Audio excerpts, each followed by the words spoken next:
হযরতে মূসা আলাইহিস সালাম ফিরআউনের কাছে গেলেন আর দাওয়াত দিলেন, ফিরআউন পড়ে নাও লা ইলাহা ইল্লাল্লাহ।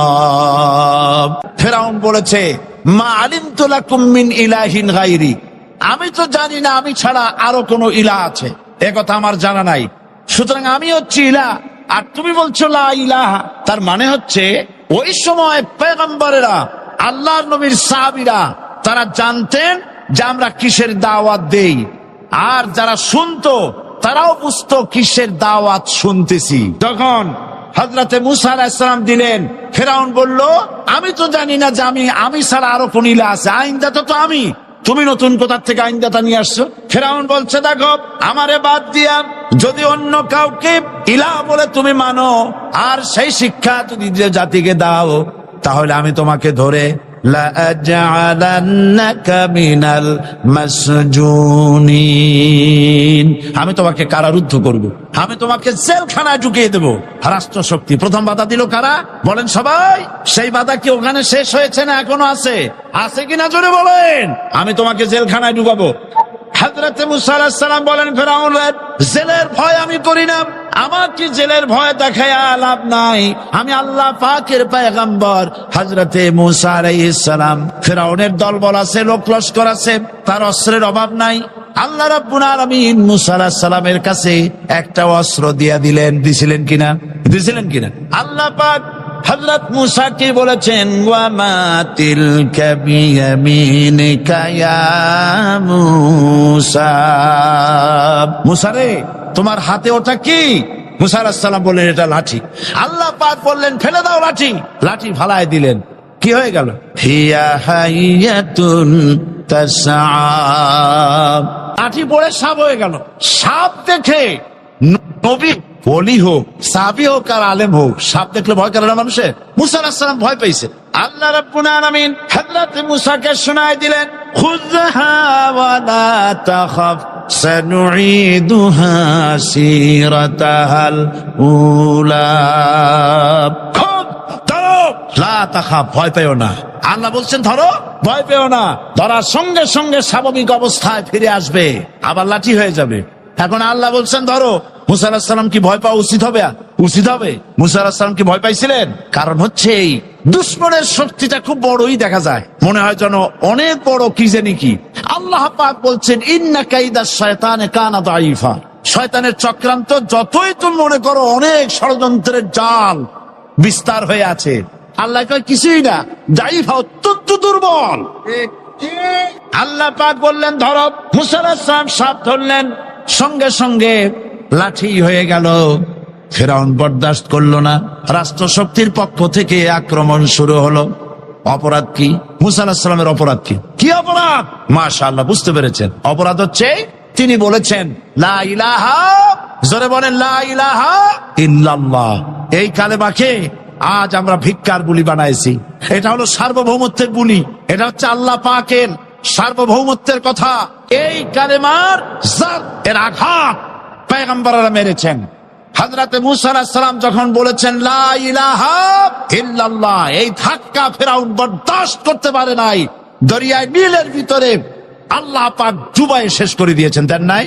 হযরতে মূসা আলাইহিস সালাম তার উম্মতেরা দরিয়ার পাশে বসে দ্বীনি কথাবার্তা বলতেছেন। এমন সময় ফিরআউন, তার শত্রু হচ্ছে মূসা আলাইহিস সালাম। শত্রু কেন? মূসা কি ফিরআউনের পাকা ধানে মই দিয়েছে নাকি?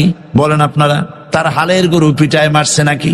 অপরাধ হলো তিনি আল্লাহর জমিনে আল্লাহর আইন প্রতিষ্ঠার কথা বলেছেন। এই শুধুমাত্র এই অপরাধে ফিরআউন তার দলবল নিয়ে 3 দিক থেকে আক্রমণ করেছে। মূসা আলাইহিস সালামের উম্মতেরা ভয় পেয়ে গেছেন। তারা বলছেন ইন্না লামুদরাকুন, আমরা পাকড়াও হয়ে গেছি। 3 দিকে সারাশি আক্রমণ, 3 দিকে শত্রু, একদিকে দরিয়া, পালাবার রাস্তা আছে? হযরত মূসা আলাইহিস সালাম ভয় পেয়ে গেলেন, সারেন্ডার করলেন না। হযরত মূসা আলাইহিস সালাম বললেন কাল্লা, কখনো নয়, ভয় পাওয়ার কোনো কারণ নাই। রব্বি সায়াহদিন, অবশ্যই আমার রব আমার জন্য রাস্তা করে দিবেন, ভয় পাইও না, আমার রব রাস্তা করে দিবেন। আল্লাহ রাব্বুল আলামিন হযরত মূসা আলাইহিস সালামকে অর্ডার করলেন হাতের লাঠি দিয়া দরিয়ার উপরে আঘাত করো। হযরতে মূসা আলাইহিস সালাম দরিয়ার উপর আঘাত করলেন। রাস্তা ছিল দরকার একটার, এক বাড়িতে আল্লাহর হুকুমে লাঠি দিয়ে একটি আঘাত করার সঙ্গে সঙ্গে হযরত মূসার তার সঙ্গী সাথী দরিয়া পার হওয়ার জন্য দরিয়ার মধ্য দিয়ে আল্লাহ 12টা রাস্তা পয়দা করে দিলেন। সে আল্লাহ আছে না নাই? এত আসতে বলেন কেন? ভয় পাওয়ার কারণ আছে। রাষ্ট্র শক্তি বাধা দিয়েছে সমস্ত নবীদেরকে। কেন? নবীদের চরিত্র খারাপ? জোরে বলে, নবীদের চরিত্র খারাপ? নবীদের চাইতে মাসুম বেগুনাহ উন্নত চরিত্রের মানুষ আল্লাহর আকাশের নিচে জমিনের উপরে আর হয় নাই। নেতা হচ্ছেন সেই ব্যক্তি যিনি বলেছেন, ও আমার স্ত্রীরা, ও আমার সাহাবীরা, রাতের আধারে আমার মধ্যে যা আচরণ দেখতে পাও, দিনের আলোতে আমার মধ্যে যা দেখতে পাও, সবগুলি খুলে খুলে মানুষের কাছে বলে দাও। তার নাম বিশ্বনবী মুহাম্মদ রাসূলুল্লাহ সাল্লাল্লাহু আলাইহি ওয়াসাল্লাম। ইসলামের মূল দাওয়াতটা হলো ফিতরাত অনুযায়ী দাওয়াত দেওয়া হয়েছে। মানুষ যেন মাথা নত করে, গোলামি করে। এজন্য আল্লাহ রাব্বুল আলামিন বলেছেন যে আমি মানুষ এবং জিনকে সৃষ্টি করেছি। তার কারণটাই হলো মা খালাকতুল জিন্না ওয়াল ইনসা ইল্লা লিয়াবুদুন। মানুষ আর জিন জাতিকে সৃষ্টি করা হয়েছে ইবাদতের জন্য, গোলামির জন্য। ইবাদত আর গোলামি এটাই করতে হবে। গোলামি করতে হবে, দাসত্ব করতে হবে। আর এই দাসত্ব, আল্লাহর আনুগত্য, এই গোলামির দাওয়াত দিয়েছেন দুনিয়ার সব নবীরা। কোন নবী বলেন নাই যে আমার গোলামি করো। কেউ বলেছেন? বলেন জোরে, কেউ বলেছেন? আল্লাহ পাক বলেন, ওয়ালাকাদ বা'আসনা ফি কুল্লি উম্মাতির রাসূলা আন ইবুদুল্লাহা ওয়াজতানিবুত তাগুত। প্রত্যেক জাতির জন্য আমি রাসূল প্রেরণ করেছি। তারা মানুষকে দাওয়াত দিয়েছেন এই কথা বলে যে এক আল্লাহর গোলামি করো, তিনি ছাড়া কোনো ইলাহ নাই, আইনদাতা নাই, বিধানদাতা নাই। তার গোলামি, তার সামনে মাথা নত করে দাও। নামাজ হচ্ছে তাওহীদের অবশ্যম্ভাবী এক বহির্প্রকাশ। তাওহীদের জন্য তাওহীদবাদী মানুষ যারা, তাদেরকে নামাজ আদায় করতেই হবে। আকীদা বিশ্বাসের দিক থেকে তাওহীদ যদি হয় পুরা দ্বীনের মূল উৎস, তাহলে আমলের দিক থেকে নামাজ হচ্ছে পুরা দ্বীনের মূল ভিত্তি। নামাজ হচ্ছে আমলের মূল ভিত্তি। এর বাস্তবায়ন ছাড়া দ্বীন পূর্ণ হয় না। নামাজ মুমিনের কেবলমাত্র একটি উত্তম আমলই নয়, বরং নামাজ হচ্ছে ইমানের মূল ভিত্তি। যার কাছে নামাজ নাই তার কাছে কিছুই নেই। রাসূল করিম সাল্লাল্লাহু আলাইহি ওয়াসাল্লাম বলেছেন যে নামাজ যে ব্যক্তি পড়ে না, আল্লাহ পাকের সাথে তার কোনো সম্পর্ক বাকি থাকে না। সুতরাং এই নামাজটা হচ্ছে এই যে একমাত্র একাগ্র চিত্তে আদবের সাথে আল্লাহর সামনে রুজু হয়ে যাওয়া। কোরআনে কারীম বলছে, মুনিবিনা ইলাইহি ওয়াত্তাকুহু ওয়া আকিমুস সালাতা ওয়া লা তাকুনু মিনাল মুশরিকিন। তোমরা আল্লাহর দিকে রুজু হয়ে যাও এবং তাকে ভয় করে অন্যায় কাজ থেকে বিরত থাকো, আর নামাজ কায়েম করো। মুশরিকদের অন্তর্ভুক্ত হয়ে যেও না। নামাজ কায়েম করা, নামাজের আদেশ কোরআনে কারীমের মধ্যে আল্লাহ পাক বহু জায়গায় করেছেন। ইমানের পর নামাজই হচ্ছে সবচেয়ে বড় জরুরি। একজন মানুষ ইমান আনলো, যেমন কালকে একজন ইমান এনেছে। ইমান আনার সাথে সাথে তার প্রথম কাজ কি বলুন? বলেন, প্রথম কাজ কি? ফজরের নামাজের আগে একজন ইসলাম কবুল করলেন, তার প্রথম দায়িত্ব নামাজকে আদায় করে দেওয়া, ফজরের নামাজ পড়া। জোহরের আগে কেউ ইমান আনলো, তার প্রথম দায়িত্ব জোহরের নামাজ আদায় করা। আসরের নামাজের আগে ইমান এনেছে, তার প্রথম দায়িত্ব হলো আসরের নামাজ আদায় করা। তার মানে হলো ইমান আনার পর একজন ইমানদারের প্রথম দায়িত্ব হচ্ছে নামাজ। গুরুত্বপূর্ণ বিষয়, খুব ভালো করে শুনতে হবে, ইয়াদ রাখতে হবে প্রত্যেকটি মুসলমানের। এই নামাজ কি জিনিস, কেমনে আদায় করতে হবে, আদায় না করলে কি হবে, গুরুত্বপূর্ণ এই কথাগুলি প্রত্যেকের স্মরণ রাখতে হবে। কিয়ামতের দিন মানুষ যে জাহান্নামে যাবে, জাহান্নামের জন্য, জাহান্নামে যে সব কারণে যাবে, তার মধ্যে বড় কারণ কালকে বলেছিলাম, দেখি মনে আছে নাকি। বড় কারণ কয়টা? আলহামদুলিল্লাহ মনে আছে। আল্লাহ রাব্বুল আলামিন বলেন, ইয়াতাসাআলুনা আনিল মুজরিমিন, কিয়ামতের দিন অপরাধীদেরকে জিজ্ঞেস করা হবে, মা সালাকাকুম ফি সাকার, জাহান্নামে কেন আসছো? জবাবে তারা বলবে, ক্বালু লাম নাকু মিনাল মুসাল্লিন ওয়া লাম নাকু নুতঈমুল মিসকিন, নামাজ পড়ি নাই আর এতিম মিসকিনদের খেতে দেই নাই, এই কারণেই জাহান্নামে এসেছি। কল নাউযুবিল্লাহ। নামাজ যারা পড়বে না জাহান্নামে যেতে হবে। কোথায় যেতে হবে? আকীদাগত দিক থেকে ঈমান হলো তাওহীদের স্বীকৃতি, আর আমলের দিক থেকে নামাজ হচ্ছে তাওহীদের বহিঃপ্রকাশ। আপনি মুসলমান তা প্রমাণ হবে নামাজ দিয়ে। নামাজহীন ঈমানের দাবি মূল্যহীন। যার নামাজ নাই তার ঈমানের দাবি করার কোনো মূল্যই নেই। অনেক এরকম কথা বলে, হুজুর আমি মানুষটা নিতান্ত খারাপ, যাই মনে করে, গ্রামে রাস্তা বানাইছি, ব্রিজ করে দিয়েছি, কালভার্ট করেছি, এতিম মিসকিনরে তাও মাঝে মধ্যে খাবার দেই, বিধবারে কাপড় চোপড় দেই, মানুষটা আমি নিতান্ত খারাপ না, তবে এই মাঝে মধ্যে একটু নামাজ পড়ি না, তাতে কি আমার ঈমান নষ্ট হয়েছে? আমি বলি, ভাই ঈমানই তো নাই, নষ্ট হবে কি? ঈমান থাকলে না নষ্ট হবে? ঈমান নাই। সুতরাং একজন মুসলমান যদি নামাজ না পড়ে, নিজেকে মুসলমান বলে দাবি করার কোন হক তার নাই, দাবি করার অধিকার নাই। নামাজ হচ্ছে জিন্দেগি, নামাজটাই মূলত জিন্দেগি। নামাজটা কি? জিন্দেগি। আল্লাহ রাব্বুল আলামিন শেখাচ্ছেন, কুল ইন্না সালাতি ওয়া নুসুকি ওয়া মাহইয়ায়া ওয়া মামাতি লিল্লাহি রাব্বিল আলামিন। মুহাব্বতের সাথে সবাই পড়েন, কুল ইন্না সালাতি ওয়া নুসুকি ওয়া মাহইয়ায়া ওয়া মামাতি লিল্লাহি রাব্বিল আলামিন। বলো আমার নামাজ, বলো আমার নামাজ, আমার কোরবানি, আমার হায়াত, আমার মত সবকিছুই আল্লাহ রব্বুল আলামিনের জন্য নিবেদিত। আমার বেঁচে থাকা, আমার মরে যাওয়া সব আল্লাহর জন্য। সে আল্লাহ রব্বুল আলামিন, তার জন্য সবকিছু নিবেদিত করতে হবে। আল্লাহ পাকের গোলাম আমাদের বানিয়েছেন, আল্লাহ আমাদের গোলামি করা লাগবে। আর গোলামির নমুনা যাকাত দিয়া, হজ দিয়া, দাম দিয়া, সদকা দিয়া, কোন জিনিস দিয়ে নামাজের মতো গোলামির উৎকৃষ্ট প্রমাণ বা নমুনা আর কিছুতে নাই। আমি যে গোলাম তার উৎকৃষ্ট প্রমাণ হচ্ছে নামাজ। নামাজেই একটা মানুষ গোলামির অনুভূতিতে তাকে নিয়ে যায়। বাদশাহ হোক, মন্ত্রী হোক, পীর হোক, মৌলানা হোক, মুহাদ্দিস হোক, বড় লোক হোক, গরিব হোক, পুরুষ হোক, নারী হোক, যাই হোক, নামাজে দাঁড়াইলো, একেবারে কান্ডারে ধরিয়া, কানের কাছে হাত দিয়া, হাত দুটো বাঁধিয়া, মাথা নিচের দিকে দিয়ে দাঁড়ায় গেল। কিসের মতো? আসামির মতো, গোলামের মতো। সুবহানাল্লাহ।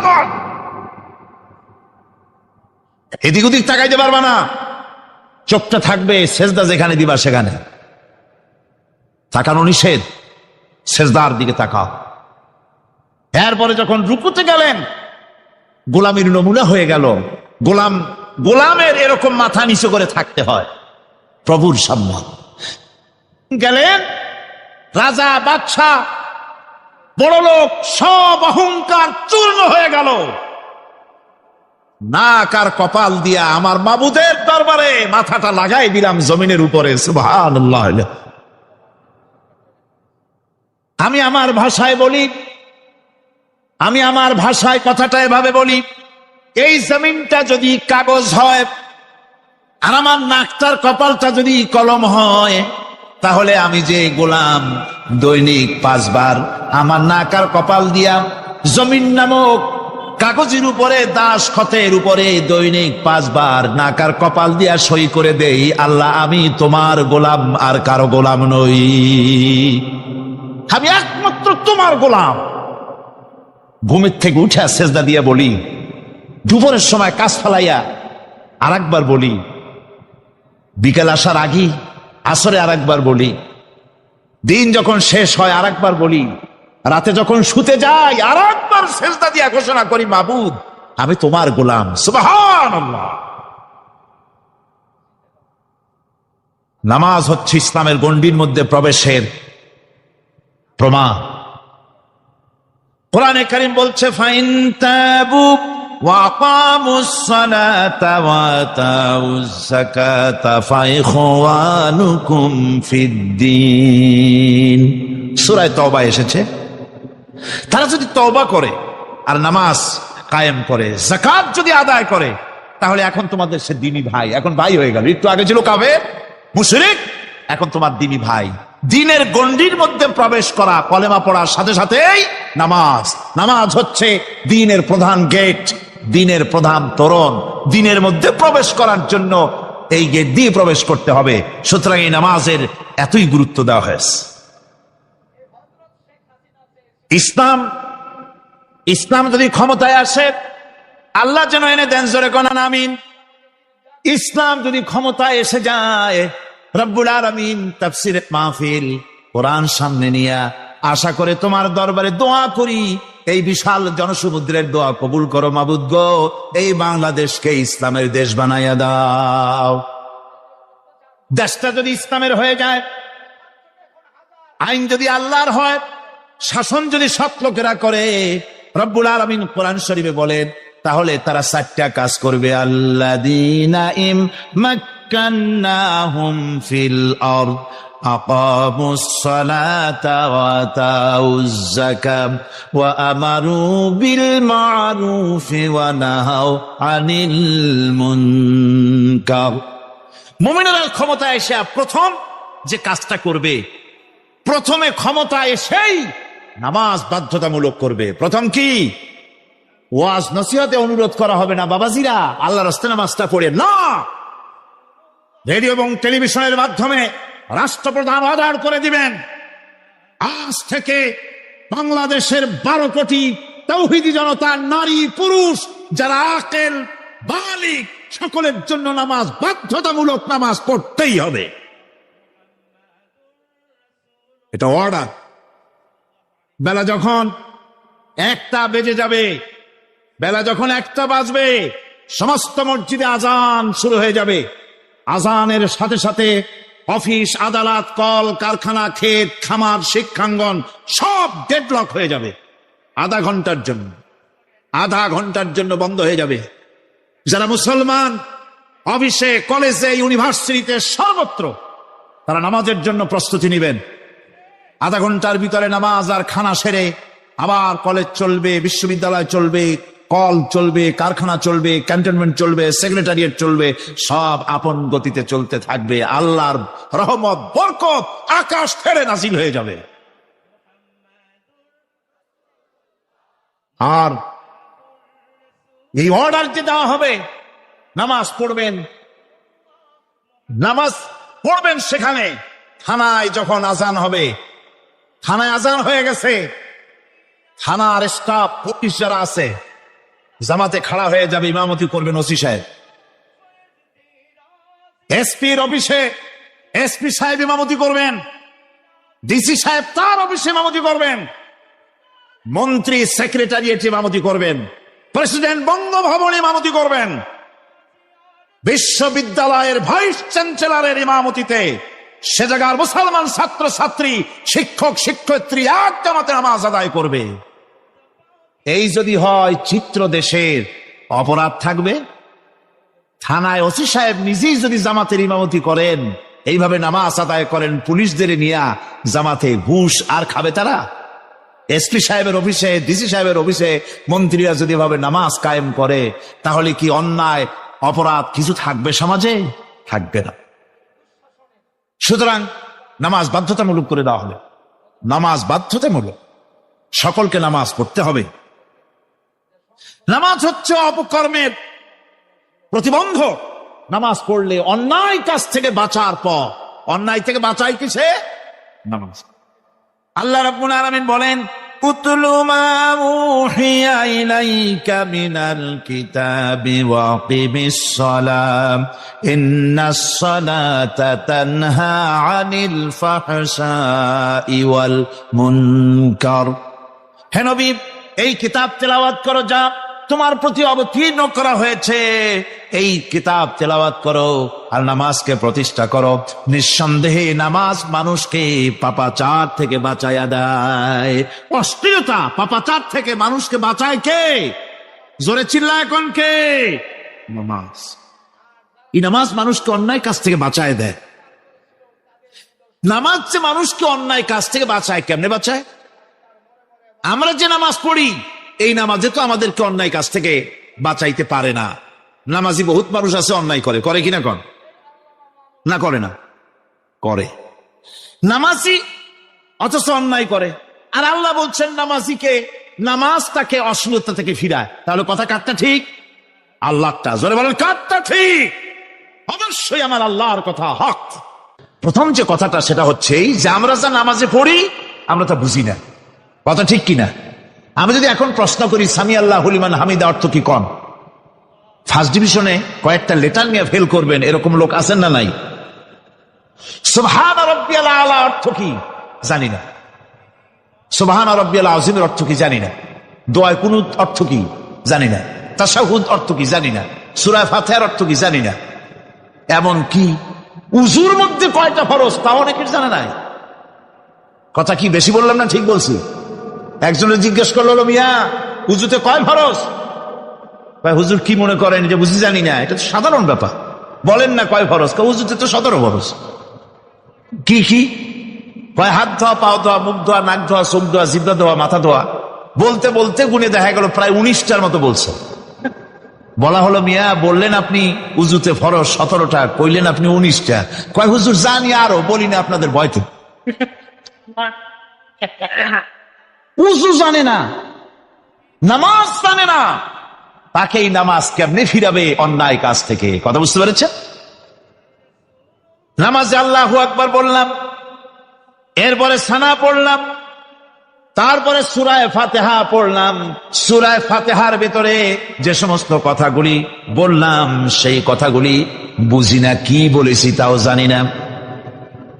এরপরে সুবহান রাব্বিয়াল আলা বলেছি, সুবহান রাব্বিয়াল আযীম বলেছি, সামি আল্লাহু লিমান হামিদা বলেছি, অর্থ কি জানি না। আল্লাহ তা শুনতে পান, যে ব্যক্তি আল্লাহর প্রশংসা করেন তিনি তা শুনতে পান। নামাজের মধ্যে আইডিয়া দেওয়া হচ্ছে, তুমি যে আল্লাহর জন্য নামাজ পড়তেছো, প্রশংসা করতেছো, এটা এমন নয় যে আল্লাহ পাক দেখছেন না বা শুনতেছেন না। তুমি যা বলতেছো, প্রশংসা করতেছো, আল্লাহ পাক তা শুনতে পাচ্ছেন। সামি আল্লাহু লিমান হামিদা, সুবহান রাব্বিয়াল আলা। আমি মহান সর্বশ্রেষ্ঠ আল্লাহ রাব্বুল আলামিনের পবিত্রতা ঘোষণা করছি, আমি তার প্রশংসা করছি। সূরা ফাতিহার কি আমরা বলি আপনারা ব্যাখ্যা দেখে বুঝে নিয়েন, সেগুলি আমি এখানে বলে বাকি কথা সব শেষ করতে পারবো না। নামাজে কি পড়েন সেটা যদি জানতেন, অবশ্যই আল্লাহ রাব্বুল আলামিনের কথা কার্যকরী হয়ে যেত। ইন্নাস সালাতা তানহা আনিল ফাহশাই ওয়াল মুনকার। নামাজ মানুষকে পাপের কাজ, অশ্লীলতা থেকে ফিরাতে পারে। আল্লাহ ইন্না বসাইছেন, নিশ্চয়ই, বেশক, অবশ্যই নামাজ পাপ থেকে ফিরাবে। কিন্তু কেমনে ফিরাবে নামাজ তো বুঝি না। নামাজ তো বুঝি না, খালি সেজদা দেয় জনমের মতো। আর সেজদা কি? নামাজে যদি দেখে ইমাম দেরি করতেছে, আত্মাহিয়াত পড়তে দেরি হয়ে যাচ্ছে, পিছন থেকে সিগন্যাল মারে, ঠিক কিনা? বেয়াদব, বেয়াদব। তোমার নামাজ, তোমার আত্মাহিত আগে শেষ হয়েছে, তাতে কি হয়েছে? চুপ করে বসে থাকো। ইমামকে কাশি দিয়া সতর্ক করার অধিকার তোমার নাই। যদি ইমামকে সতর্ক করার জন্য কাশি দিয়ে থাকো, তোমার নামাজ ফাসেদ হয়ে যাবে। এটা ফাজলামি করার জায়গা না, এটা নামাজ। এর নাম কি? ধীরে সুস্থে নামাজ পড়তে হবে। অনেকে মসজিদটারে মনে করে জেলখানা। ঢুকতে যত দেরি, বেরোতে পারলে যেন বাসে যান ছটফট করে। সিনেমার মধ্যে গিয়ে ঘন্টার পর ঘন্টা বসে থাকে, খারাপ লাগে না? মসজিদে কেরাত যদি একটু লম্বা পড়ে, পিছনে বসে খালি কি যে করে, মনে মনে বলতে থাকে যে ইমাম এমন কাঁচা ছাড়া ছাড়ি না। আর গান যখন শোনে শুনতেই থাকে, কত মজা, ঘুম আসে না। নওয়াজুবিল্লাহ কর। সুতরাং নামাজে কি পড়েন সেটা আপনাকে বুঝতে হবে। সঠিকভাবে নামাজ পড়ার পরও যদি কোনো মানুষের সঠিকভাবে, ভালো করে শোনেন, সঠিকভাবে নামাজ পড়ার পরেও যদি কোনো মানুষ পাপের থেকে না ফেরে, তাহলে বুঝতে হবে একথা, পানি আর সাবান দিয়া কাপড় ধুলে কাপড়ের ময়লা যাবে, কিন্তু পানি আর সাবান দিয়া কয়লা জনমের মতো ধুইলেও কয়লার ময়লা যাবে না। কথা বুঝে আসছে? এর থেকে আর উত্তম দৃষ্টান্ত আমার কাছে নাই। নামাজ পড়ার পরেও যদি চরিত্র ভালো না হয়, বুঝতে হবে নামাজ হচ্ছে না, কাঙ্ক্ষিত মানের নামাজ আদায় হচ্ছে না। আল্লাহর নবী বলেছেন, যার নামাজ পাপ কাজ হতে ফিরাতে পারলো না, তার নামাজ নামাজি নয়। আবার শুনুন, রাসূল বলছেন, যার নামাজ তাকে পাপের কাছ থেকে ফিরাতে পারলো না, তার নামাজ নামাজ নয়। ওটি নামাজ হয় নাই, যার জন্য তার পাপ থেকে তারে ফিরাইতে পারছে না। আর কিয়ামতের দিন বেনামাজিরা সবচাইতে বেশি অপমানিত হবে। সবচাইতে বেশি অপমানিত হবে কারা? বেনামাজিরা। কিভাবে? يوم يكشف عن ساق ويدعون إلى السجود فلا يستطيعون। সেদিন কঠিন সময় আল্লাহ রাব্বুল আলামিন লোকদেরকে সিজদা করার জন্য বলবেন, কিন্তু যারা বেনামাজি ছিল দুনিয়ায়, তারা সিজদা দিতে পারবে না। বলেন নাউযুবিল্লাহ। অবস্থাটা কি হবে? খাশিআতান আবসারুহুম তারহাকুহুম যিল্লাহ। তাদের দৃষ্টি নিচু হবে, লাঞ্ছনা এবং অপমান তাদের উপরে চেপে বসবে, সিজদা দিতে পারবে না। আল্লাহ আমাদেরকে ক্ষমা করুন। কিয়ামতের দিন হযরত আদম আলাইহিস সালাম থেকে শুরু করে পৃথিবীর সমস্ত মানুষের সামনে আল্লাহ রাব্বুল আলামিন সিজদা করার জন্য অর্ডার করবেন। যারা নাকি বেনামাজি, ওরা আল্লাহর দরবারে সেদিন সিজদা দিতে পারবে না, লাঞ্ছিত অপমানিত হবে। যারা কোন নাউযুবিল্লাহ। নামাজ, মুমিনের নামাজ একরকম, মুনাফিকের নামাজ হলো আর এক রকম। মুনাফিকরাও নামাজ পড়ে, পড়ে কিনা কন? মুনাফিকেরাও নামাজ পড়ে। মুনাফিকেরা যখন নামাজ পড়তে যায়, আল্লাহ রাব্বুল আলামিন বলতেছেন, ওয়াইদা কামু ইলাস সালাতি কামু কুসালা। মুনাফিকেরা যখন নামাজ পড়তে দাঁড়ায়, নামাজে আসে ঠিক তারা, কিন্তু নামাজের জন্য দাঁড়ায় খুব শৈথিল্য ভারে, শৈথিল্য ভাবে দাঁড়ায়, কাহিলি সুস্তি, এ জায়গা চুলকায়, পায়জামা ধরে টান দেয়, টুপিটা ঘুরে আয়, এদিক ওদিক তাকায়। মুনাফিকের নামাজ দেখলেই ঠিক পাওয়া যায় যে বেটা মুনাফিক। এইভাবে সে দাঁড়ায়। তার নামাজটা কি জন্য? ইউরাউনান নাসা ওয়া লা ইয়াযকুরুনাল্লাহা ইল্লা কালিলা। তাদের নামাজ হচ্ছে মানুষকে দেখাবার নামাজ। নাউযুবিল্লাহ। এখন দেখবেন এই মৌসুম আসছে, নামাজের মৌসুম, বেনামাজিদের নামাজের মৌসুম। জনসভা হচ্ছে, নির্বাচন আসতেছে, নামাজে রক্ত হয়ে গেছে, তাড়াতাড়ি আজান হয়ে গেল। টুপি না থাকলে রুমাল একটা মাথায় দিল, উজু আছে কিনা আছে, আল্লাহু আকবার, যা আছে কপালে হয়ে যাক।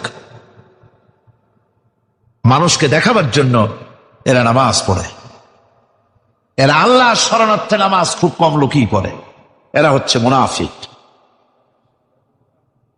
দুনিয়া এবং আখিরাতে কল্যাণের জন্য একমাত্র মাধ্যম হচ্ছে নামাজ। দুনিয়াও যদি কল্যাণ চাই, আখিরাতেও যদি কল্যাণ চাই, তাহলে এর জন্য কি করতে হবে? কি করতে হবে? আমার কথা নয়, আল্লাহ রাব্বুল আলামিনের কথা শুনুন।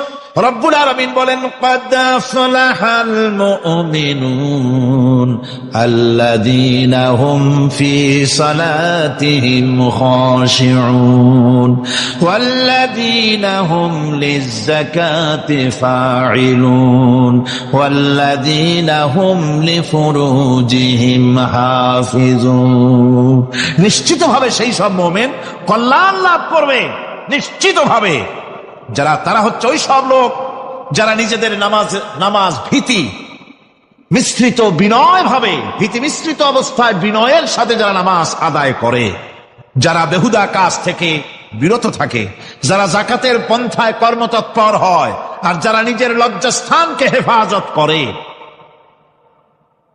এরপরে আল্লাহ পাক বলেন ওয়াল্লাযীনা হুম লিআমানাতিহিম ওয়া আহদিহিম রাউন ওয়াল্লাযীনা আলা সালাওয়াতিহিম ইউহাফিজুন ওয়াল্লাযীনা আলা সালাতিহিম হাফিজুন। আর যারা তাদের আমানতকে পূর্ণ করে, আমানত এবং তাদের ওয়াদা চুক্তি পূর্ণ করে, এবং যারা নিজেদের নামাজ সমূহকে পূর্ণভাবে হক আদায় করে নামাজ পড়ে, নামাজের যারা হেফাজত করে, এরা কারা? এরা হচ্ছে উলাইকা হুমুল ওয়ারিসুন আল্লাযীনা ইয়ারিসুনাল ফিরদাউসা হুম ফিহা খালিদুন। এরা হচ্ছে সেই সব লোক, এরা উত্তরাধিকার হচ্ছে জান্নাতের উত্তরাধিকার, জান্নাতুল ফিরদাউসে আল্লাহ রাব্বুল আলামিন এই গুণ বিশিষ্ট লোকদের জন্য জায়গা করে দিবেন। জোরে কোন সুবহানাল্লাহ। নামাজকে পড়তে বলা হয়নি, কোরআন শরীফে বলা হয়েছে নামাজ কায়েম করো। কি বলা হয়েছে কন্ত দেখি? নামাজ কায়েম করো, নামাজ পড়ো। এই কথা কিন্তু কোরআন শরীফে কোন জায়গায় আছে নাকি? এখন কায়েম করা কারে বলে? একটা গুরুত্বপূর্ণ আরেকটি বিষয়, নামাজ কায়েম করতে বলা হয়েছে। কায়েম কি?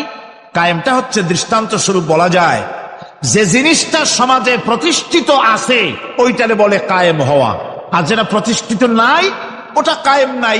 কায়েম মানেই হলো প্রতিষ্ঠিত থাকা। যেমন আমাদের দেশে, আমাদের সমাজে নারী পুরুষ শিশু বৃদ্ধ সকলেই কাপড় পরা, শাড়ি পরা, লুঙ্গি পরা, এই কাপড় পরাটা কায়েম আছে, প্রতিষ্ঠিত আছে না নাই? যার কারণে কাপড় পরা সমাজে কায়েম আছে বলে উলঙ্গ মানুষ সমাজে খুঁজে পাওয়া যায় না, পাগল ছাড়া। ঠিক কিনা? একটা বাচ্চাকেও যদি উলঙ্গ হতে বলেন এখানে, 5 বছর 6 বছরের একটা বাচ্চাকেও, সে কিন্তু রাজি হবে না। ঠিক কিনা? যেহেতু কাপড় পরা সমাজে প্রতিষ্ঠিত আছে সেহেতু উলঙ্গ মানুষ পাওয়া যায় না, কাপড় পরাটাই এখানে প্রতিষ্ঠিত। সুতরাং এখন অবস্থাটা এই হয়েছে, কাপড় পরা প্রতিষ্ঠিত আছে বলে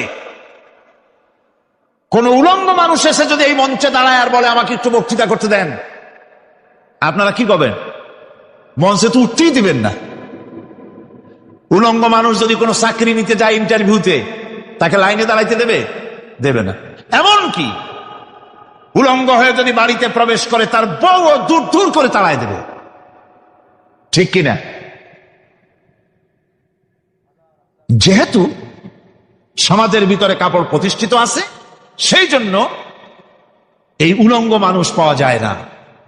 অনুরূপ ভাবে নামাজ যদি প্রতিষ্ঠিত হতো সমাজের ভিতরে, তাহলে বেনামাজি খুঁজে পাওয়া যেত না। চাকরি করতে গেলে সেখানে নামাজ মানদণ্ড হয়ে যেত, নামাজ পড়ে কিনা তা দেখে নেওয়া হতো। বেনামাজি লোক পাওয়াই যেত না যদি প্রতিষ্ঠিত থাকতো। প্রথম প্রশ্নই হতো তুমি নামাজ পড়ো কিনা। ইলেকশনে যদি একজন উলঙ্গ মানুষ এসে দাঁড়ায়, ভাইরা এবার আমার বোতল মার্কা বাক্স, উলঙ্গ মানুষ এসে ভোটে দাঁড়াইছে, আপনারা ভোট দিবেন? দিবেন। ওই যে কাপড় প্রতিষ্ঠিত আছে বলে, লুঙ্গি প্রতিষ্ঠিত সমাজে আছে বলে উলঙ্গ মানুষকে আপনি ভোট দিবেন না। নামাজ যদি প্রতিষ্ঠিত থাকতো সমাজে, বেনামাজি মানুষ যদি এসে মঞ্চে দাঁড়ায়া যতই বলতো আমি ক্ষমতায় গেলে এই করব সেই করব, নামাজ প্রতিষ্ঠিত থাকলে পরে বেনামাজিরে কেউ ভোট দিত না। নামাজ যদি প্রতিষ্ঠিত থাকতো তাহলে অফিসের অফিসার তো দূরের কথা, বেনামাজি অফিসের ঝাড়ুদারের চাকরিও তার কিসমতে জুটত না যদি নামাজ প্রতিষ্ঠিত থাকত। এর নাম হলো নামাজ কায়েম হওয়া। নামাজ কায়েম থাকলে এই অবস্থার সৃষ্টি হতো। এই জন্য আল্লাহ পাক বলেছেন নামাজকে কায়েম করতে হবে। নামাজ হবে সব ভালো কাজের মানদণ্ড। সমস্ত ভালো কাজের মানদণ্ড কি? নামাজ। নামাজ আমাদেরকে বড় রকমের শিক্ষা দেয়। কি শিক্ষা দেয়? নামাজ আমাদের শিখায় ঐক্য আর ভ্রাতৃত্ব। ভ্রাতৃত্বের আর ঐক্যের শিক্ষা দেয়। এক নেতার আনুগত্য করা শিখায়। আমার বন্ধুগণ, এই নামাজের জামাতি আল্লাহর নবী জীবনের শেষ নামাজ জামাতে আদায় করেছেন। জীবনের শেষ নামাজটাও জামাতে আদায় করলেন। তখন তার এমন অবস্থা, এত অসুস্থ, দাঁড়াতে পারেন না, হাঁটতে পারেন না। দুইজন সাহাবীর কাঁধের উপরে ভর করে তারপরে বহু কষ্ট করে মসজিদে গিয়ে নামাজ আদায় করেছেন। খুতবা দিয়েছেন। বললেন, খুতবা দিতে গিয়ে বললেন, আজ থেকে মসজিদে নববীর চতুর্দিকের সকলের দরজা বন্ধ হয়ে যাবে, শুধু আবু বকরের দরজাটা খোলা থাকবে।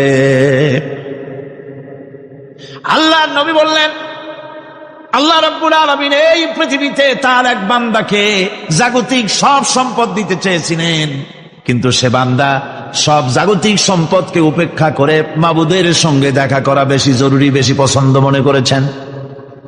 এতটুকুন কথা নবীজি বললেন, কেউ কিছু বুঝলো না। হযরতে আবু বকর রাদিয়াল্লাহু তাআলা আনহু হুজুরের এই কথা শুনে কাঁদতে কাঁদতে তিনি অস্থির হয়ে যাচ্ছেন। সাহাবীরা চিন্তা করলেন, হুজুর কান্না কার কথা বলেছেন, তাতে কান্নার কি আছে? বয়োবৃদ্ধ, জ্ঞান বৃদ্ধ হযরতে আবু বকর রাদিয়াল্লাহু তাআলা আনহু বুঝতে পেরেছেন এই পৃথিবীর সব সম্পদ তো আল্লাহ হুজুরকেই দিতে চেয়েছিলেন। তিনি সমস্ত সম্পদকে উপেক্ষা করে তার মাবুদের সঙ্গে দেখা করার জন্য প্রস্তুতি নিয়েছেন। তার মানে হলো আল্লাহ নবী বিদায় হয়ে যাবেন, আমরা নবী থেকে এতিম হয়ে যাব। নবীজি ঘরের মধ্যে প্রবেশ করলেন, প্রচন্ড জ্বর এলো। এই প্রচন্ড জ্বর নিয়ে তিনি শুয়ে আছেন, কখনো বেহুশ কখনো হুশ। এর মধ্যে সারাজান হয়ে গেল। সাহাবীরা বহুক্ষণ অপেক্ষা করে হযরত আবু বকরের ইমামতিতে নামাজ শুরু করলেন। হুজুরের হুশ এলো। প্রশ্ন করলেন, আয়েশা রে, এখন কোন সময়? হযরত আয়েশা বলেন, ইয়া রাসূলুল্লাহ, মসজিদে নববীতে নামাজ শুরু হয়ে গেছে। সাহাবীরা অনেকক্ষণ অপেক্ষা করে আমার বাবার ইমামতিতে নামাজ পড়তেছে সবাই, কিন্তু সাহাবীরা কেঁদে কেঁদে নামাজের মধ্যেই কাঁদতে কাঁদতে অস্থির হয়ে যাচ্ছে। তাদের মনের ধারণা হয়েছে নবীজির পেছনে নামাজ পড়ার কিসমত থেকে তারা মাহরুম হয়ে গেল। নবীজি বলেন, আয়েশা, দরজা খুলে দাও আর আমার মাথাটা একটু উঁচু করে ধরো, আমি একটু নামাজের দৃশ্যটা দেখি। দরজা খুলে দেওয়া হলো, নবীজির মাথা উঁচু করে ধরা হলো। নামাজের জামাতের দৃশ্য দেখে নবীজি আবার শুয়ে পড়লেন। হযরত আয়েশা লক্ষ্য করে দেখেন নবীজির দুই চোখের কোনা দিয়া পানি পড়তেছে। মা আয়েশা জিজ্ঞেস করেন, ইয়া রাসূলুল্লাহ, হে, নামাজের দৃশ্য দেখে চোখে কেন পানি এলো? হুজুর বলেন, আয়েশা রে, এটা কোনো দুঃখের পানি নয়, এটা তৃপ্তির পানি। এই যে জামাত নামাজ পড়তেছে লোকেরা, এই জামাত কায়েমের জন্য তায়েফের ময়দানে অনেক রক্ত আমার ঝরেছে। উহুদের ময়দানে দান্দার মুবারক শহীদ হয়েছে, সাহাবায়ে কেরাম জীবন দিয়েছে। এই যে জামাত আমি দেখতে পেলাম, ভবিষ্যতের একটা ছবি যেন চোখে ধরা পড়লো। আমার মনে হলো কিয়ামত পর্যন্ত এই পৃথিবীতে আমার যত উম্মত আসবে তারা এইভাবে করে জামাতে নামাজ আদায় করবে। নবীজি মাথার কাছে মালাকুল মউত যখন এসে গেছেন, আমার ভাইরা, এই পৃথিবীতে যত নবীরা এসেছিলেন মৃত্যুর সময় সমস্ত নবীরা শেষ কথা যেটা বলেছেন, হাদিস, সমস্ত নবীরা উম্মতের জন্য মৃত্যুর মুহূর্তে শেষ কথা যেটা বলেছেন সেটা হলো আসসালাত, আসসালাত, নামাজ, নামাজ। আমার নবী যখন বিদায় হয়ে যান, বিদায় মুহূর্তে মেয়ের কথা বললেন না, কলিজার টুকরা নাতির কথা বললেন না, জামাইয়ের কথা বললেন না, স্ত্রীর কথা বললেন না। মৃত্যুর সময় শেষ কথা বললেন, আসসালাত, আসসালাত ওয়া মা মালাকাত আইমানুকুম, নামাজ, নামাজ, আমার উম্মতেরা নামাজ, আমার উম্মতেরা নামাজ ছেড়ে দিও না, নামাজ। যে নবী উম্মতের জন্য এত কাঁদলেন, নামাজের জন্য এত কথা বলে গেলেন, আল্লাহ রাব্বুল আলামিন নামাজের জন্য এত নির্দেশ করলেন, নবী ইন্তেকালের সময় নামাজের কথা বলে দিলেন, সেই মুসলমান আজ নামাজ আদায় করে না, নামাজ পড়ে তো নামাজ শুদ্ধ হয় না। যেখানে আছেন ওখানেই নামাজ পড়তে হবে, আর তা পড়তে হবে আদবের সাথে, মহব্বতের সাথে। আপনারা বিরক্ত হচ্ছেন না তো? অন্তত এক তাসবিহ পরিমাণ তো বটেই। যদি তা না হয়, রুকুর থেকে দাঁড়ালেন, সেজদায় চলে গেলেন, ওয়াজিব তরক হলো, সেজদা দিলেন না, নামাজ ফাসেদ হয়ে গেল, নষ্ট হয়ে গেল নামাজ। এটা পাগলামি না।